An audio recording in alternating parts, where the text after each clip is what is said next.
The BJP on Thursday appointed first-time MLA Abhishek Debroy as the new president of its Tripura unit, ending months of speculation over the post that had remained vacant since August 2025. The 44-year-old legislator from Matabari Assembly constituency in Gomati district succeeds Rajiv Bhattacharjee, whose tenure ended after he was elected to the Rajya Sabha. Debroy's elevation is being viewed as a major organizational decision by the Saffron Party. A former Gomati district BJP president, he is among the few leaders from the district organization to rise to the top post in the state unit after the BJP came to power in Tripura.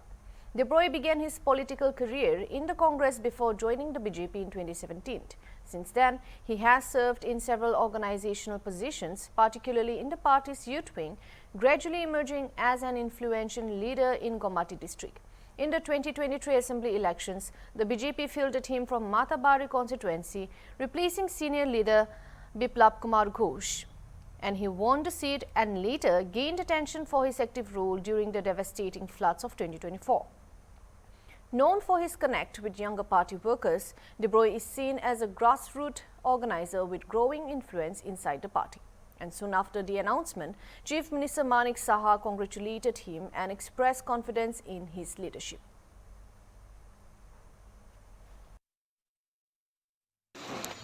Bharat माता की जय! भारत माता की जय! भारत माता की जय! सर्वप्रथम नमस्कार। আজকে আমি দিল্লি থেকে এসেছি এবং ঠিক সকাল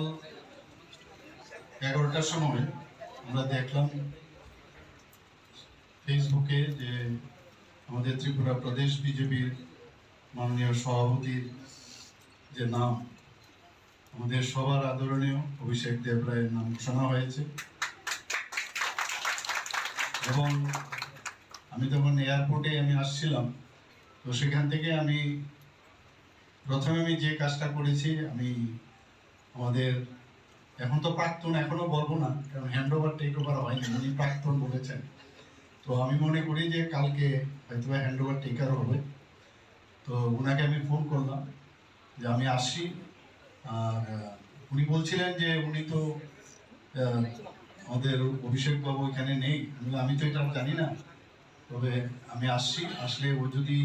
আসে এখানে বা থাকে তাহলে আমরা ওনাকে সম্বর্ধনা দেব তো সেইভাবে আজকে এসছে এখানে দুজন জেনারেল সেক্রেটারি এখানে আছেন অন্যান্য মিনিস্টাররা এখানে এসছেন সবাই এসছেন আমাদের এটা পরম্পরা যে একজন আসবে আমিও প্রেসিডেন্ট ছিলাম আমার আগেও কেউ প্রেসিডেন্ট ছিল এইভাবে চলছে তো এখানে রাজীব বাবু খুব ভালো কাজ করেছেন এবং আমাদের যখন বিভিন্ন সমস্যার সম্মুখীন আমরা হতে হয়েছে রাজীব বাবুর নেতৃত্বে আমরা কিন্তু কাজ করেছি তো সেইভাবে আশা করি যে আগামী দিন আমাদের নতুন যিনি ত্রিপুরা প্রদেশ বিজেপির সভাপতি হয়েছেন উনিও সেইভাবে কাজ করবেন এবং ভারতীয় জনতা পার্টি ত্রিপুরা প্রদেশকে সামনের দিকে এগিয়ে নিয়ে যাবে এই আশা আমি করছি সবাইকে অসংখ্য ধন্যবাদ আমাদের ভারতীয় জনতা পার্টির ত্রিপুরা প্রদেশ কমিটির সভাপতি হিসাবে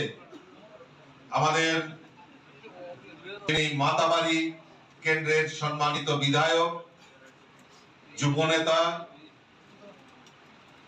যিনি বুথ থেকে উনি দায়িত্ব পালন করে জেলা সভাপতির দায়িত্ব পালন করে আজকে ভারতীয় জনতা পার্টির ত্রিপুরা প্রদেশ কমিটির সভাপতি হিসাবে নিযুক্তি পেয়েছেন আমি ভারতীয় জনতা পার্টির প্রাক্তন সভাপতি হিসাবে ওনাকে অনেক অনেক শুভেচ্ছা অনেক অনেক অভিনন্দন জানাচ্ছি আর ভারতীয় জনতা পার্টির নতুন দায়িত্বে উনি অবতীর্ণ হয়ে আগামী দিন আমাদের এই রাজ্যের সংগঠনকে আরো শক্তিশালী করা এবং সরকার এবং সংগঠনের মধ্যে সমন্বয় করে আমাদের মুখ্যমন্ত্রী যে সংকল্প যে এক ত্রিপুরা শ্রেষ্ঠ ত্রিপুরা এই এক ত্রিপুরা শ্রেষ্ঠ ত্রিপুরা করার লক্ষ্যে আমরা সবাই মিলিতভাবে আমরা কাজ করব আমি উনাকে আমাদের ভারতীয় জনতা পার্টির নতুন প্রদেশ সভাপতিকে অনেক অনেক শুভেচ্ছা, অনেক অনেক অভিনন্দন জানাচ্ছি।